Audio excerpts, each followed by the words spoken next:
I'm Melanie Paulos. I'm from Atlanta, Georgia, and I am 21 years old. Walk me through how you basically discovered that you were queer, or however, what was it like becoming the you are today? Growing up, I had a crush on my childhood best friend. Never told her that. I didn't understand it, like a lot of things, because when you're like 6, you're like, what is this? You're 6? Yeah. And in high school, I mostly dated men. I think I really came into it after being in an abusive relationship, and being legitimately terrified of most men as far as like a romantic interest. So I started exploring more and being more comfortable with who I was. Okay. So was it like a physically or mentally or a little bit of both? Yeah, a little bit of both. And that was with a guy? Mm-hmm. And how old were you? I was 19. So that was only 2 years ago. Yeah. So it's recently now that you have strayed really from started exploring my identity. Yeah. Okay. So how did that start? So you basically did you get out of that other relationship and you just like? Yeah, I started. I would still go on dates with men, but I was mostly I spent a hot minute very, very single, and then started kind of being a little more poly and seeing multiple people and really learning to communicate with multiple people. I love getting to know people, like fundamentally at its core. I think that's what relationships are, and I think relationships, a lot of people I think want to become one with somebody else, which is totally understandable and valid in every way, but I think of them as these plants that are placed in between, different people, and understanding that it's work and it's really understanding your partner and their needs and being communicative if you can't water the plant that day, because we all can't all the time, like especially being someone that struggles with mental illness. Some days I can't get out of bed, and like if I'm with somebody, I need them to be able to take care of our relationship plant a little bit more that week. I just like getting to know people and having respect for them as individuals, and I think exploring polyamory has kind of helped me understand, kind of smash like monogamous sort of ideals that we tend to have that can be very toxic, like I've seen in past relationships. What do you personally feel about the heteronormative kind of monogamous relationship? With you personally.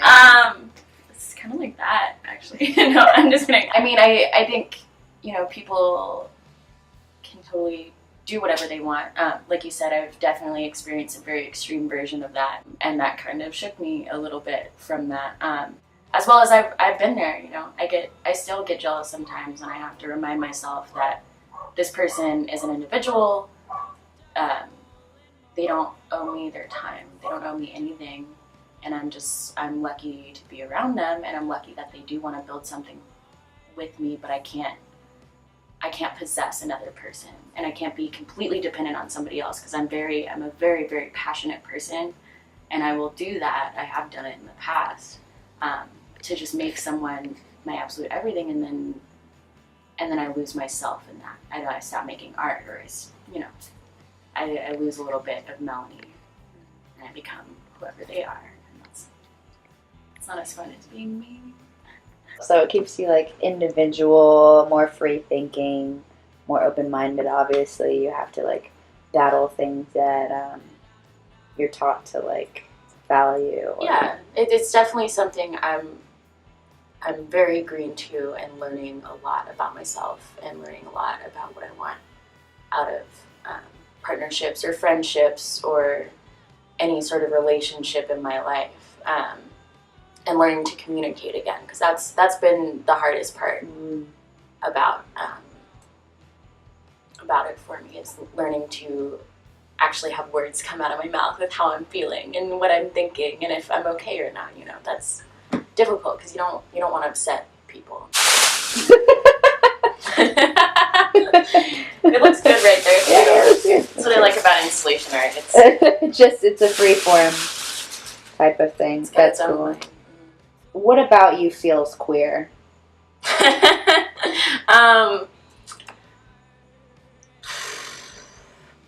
That's a difficult question. What about me feels queer? I think because I've always had such a hard time actually like identifying as like bi. I identified as bi for a really, really long time. Like that felt so like exclusionary. I don't know. There are so many people in the world, and how am I gonna know who I fall in love with? You know, I fall in love on the reg, like at least once a day. I'm like, this person, I love them. Everything else just felt so like restrictive to me, which is why queer has kind of just felt a little more open. You know? Yeah. I just generally, when people ask me about my sexuality, I like smile really big and I giggle because I'm like, it's there. Yeah. I'm a sexual person, but yeah, it's always been kind of like I don't know. So I just started going with queer because that felt kind of right. You think in 10 years you'll still identify as queer because it's that much more comfortable for you? Yeah, I definitely think so. You know, I think queer has an openness to it and understanding that humans are constantly evolving and changing. When did you start doing art? How did you become this? Well, it really kind of took hold as something I knew I was going to do after I dropped out of art school, because I would paint every now and then when I was in school, but I had like three jobs. I had a bunch of hobbies outside of art.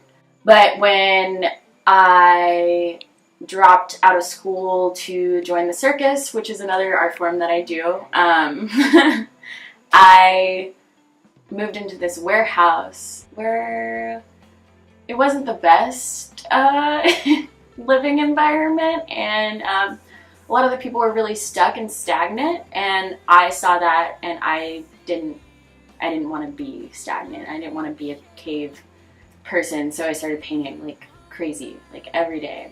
Painted so much over the course of 6 months. How old were you when this happened? I was 20.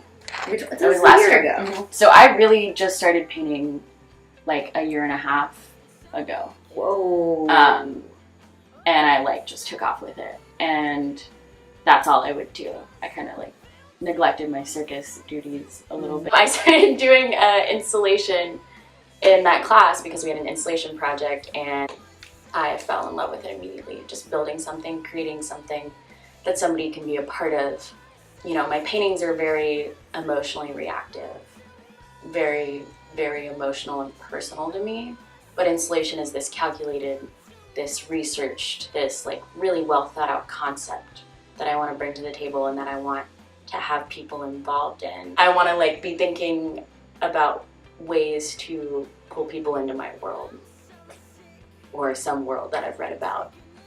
One of my favorite installations that I've done was about object-oriented ontology, which is the idea, it's kind of like Toy Story, right? So it's the idea that objects hold their own lives and their own power. And it's not necessarily like physically like they're like do when we're not looking, but it's that there's this energy there, I think, to me. And I wanted to create a dehumanized space. So I made a toothbrush curtain thing that was really fun, because when you think about it, what is a toothbrush outside of people? What is a toothbrush fundamentally outside of a human being? You know, is it the bristles? It's not about the function of the object, but the thisness of the object. So that piece was called Thisness. So you're doing a zine thing? Yes. For your fest? Or, yeah, what is this? What are you doing? So with Queer Youth Fest, my main goal is to make it a very community-oriented thing, and you have other people's voices, you know. Of course, I have my own voice in the queer community, and everyone does, but there are a lot of people who aren't as privileged as I am. Like, I recognize a lot of my privilege and what that's given me, and it's given me, you know, this sort of platform, and I want to be able to give that platform as well. And so zines historically started within the Riot Girl movement as a way to represent things that weren't being represented, and a lot of them still aren't. And I think specifically now in our climate, politically, understanding that a community is here that wants your voice and wants to display it for people. Plus, they're super fun to make. Mm-hmm. I love zines. And you can find my zine library installation at the Queer Youth Fest this year. You can also see installations from me at any Icon event. Find my art online at MelaniePaulosArt.com. That's MELANIEPAULOS.com. My Instagrams are at MelBelleATL, and BB Boots is my modeling and personal account. And then you can also find me on Facebook at MelanieAnnArt.com, not .com, Facebook.com. Melanie, my name, art. I gotta pee. Good. I bet you do. Just drink all that water. Darling